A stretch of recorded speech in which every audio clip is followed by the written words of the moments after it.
Hello everybody, నేను Sujani. Welcome to my channel salt and Sujani, my daily cooking vlog. ఇవాళ potato తోటి మరో యమ్మీ recipe అండి. బేబీ పొటాటోస్ తోటి వేపుడు భలే భలే టేస్టీ ఉంటుందండి. అండ్ మోస్ట్ ఇంపార్టెంట్, చాలా తక్కువ ఇంగ్రీడియంట్స్తో చాలా టేస్టీగా అయిపోతుంది. సో తప్పకుండా ఇది ఒకసారి ట్రై చేయండి. దీనికోసం ఒక 1/2 kg బేబీ పొటాటోస్ని నేను తీసుకున్నానండి.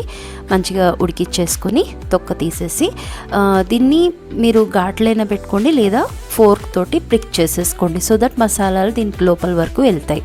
తర్వాత ఒక కడాయిలో పల్లి నూనె, 1 టీ స్పూన్ అంత ఆవాలు, 1 టీ స్పూన్ అంత జీలకర్ర వేసి మంచిగా వేయించుకోవాలి చిట్పట్లాడే వరకు. ఆ తర్వాత కొంచెం ఇంగువ ఇంకా పసుపు వేసి అవి కూడా ఒక్కసారి వేయించుకొని ఆ తర్వాత ఉడకబెట్టి పెట్టుకున్న ఈ బేబీ పొటాటోస్ని వేసి హై ఫ్లేమ్లో పెట్టి మంచిగా జాగ్రత్తగా వేయించుకోవాలండి. ఇవి చిదిమిపోకుండా గోల్డెన్ కలర్ వచ్చే వరకు జాగ్రత్తగా కలుపుకుంటూ వేయించుకోవాలి. భలే టేస్టీ ఉంటుందండి. అండ్ ఈజీ, మెయిన్ చాలా ఈజీగా అయిపోతుంది. ఇదిగోండి ఎంత మంచిగా గోల్డెన్ కలర్ వచ్చినాయో చూసారా, పిల్లలకి అట్రాక్టివ్గా ఉంటాయి ఇలాంటివి. మా వారి ఫేవరెట్ రెసిపీ వన్స్ అగైన్. ఇంకా పొటాటోతో చేసేది ఏదైనా కానీ ఆయన ముందు ఉంటారులేండి.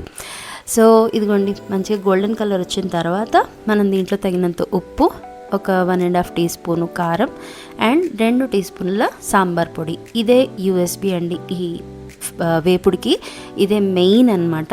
సో ఒకసారి మంచిగా కలిపేసుకొని మూత పెట్టేసి స్లోలో ఈ పొళ్ళన్నిటి టేస్ట్ అంతా కూడా, ఫ్లేవర్ అంతా ఈ పొటాటోలోకి పోయేటట్టు కొంచెంసేపు మగ్గించుకోవాలి. అంతేనండి, చాలా చాలా యమ్మీ ఉంటుంది. వేడివేడి అన్నంలోకి సూపర్ ఉంటుంది. పుల్కా చపాతీకి కూడా సూపర్ కాంబినేషన్. ఇంకా టేస్ట్ అంటారా, భలే ఉంటుంది. ఒకసారి ట్రై చేయండి. కాకపోతే ఖచ్చితంగా మీరు ఫోర్క్తో ప్రిక్ చేసుకోవడమో లేకపోతే పొటాటోస్కి ఘాట్లు పెట్టుకోవడం మాత్రం ఖచ్చితంగా చేయండి, సో దట్ ఈ టేస్ట్ అనేది మంచిగా లోపల వరకు వెళ్తుంది. అంతే. ఇప్పుడు సన్నగా తరిగిన కొత్తిమీరతోటి గార్నిష్ చేసేసుకోవాలండి. అంతే, ఈజియెస్ట్ రెసిపీ. బ్యాచిలర్స్ అయినా ఈజీగా చేసేసుకోవచ్చు. మీరు ముందు రోజే బంగాళదుంపలు ఉడకబెట్టేసుకొని తొక్క తీసి పెట్టేసుకుంటే మార్నింగ్ చిటికెలో అయిపోయే రెసిపీ.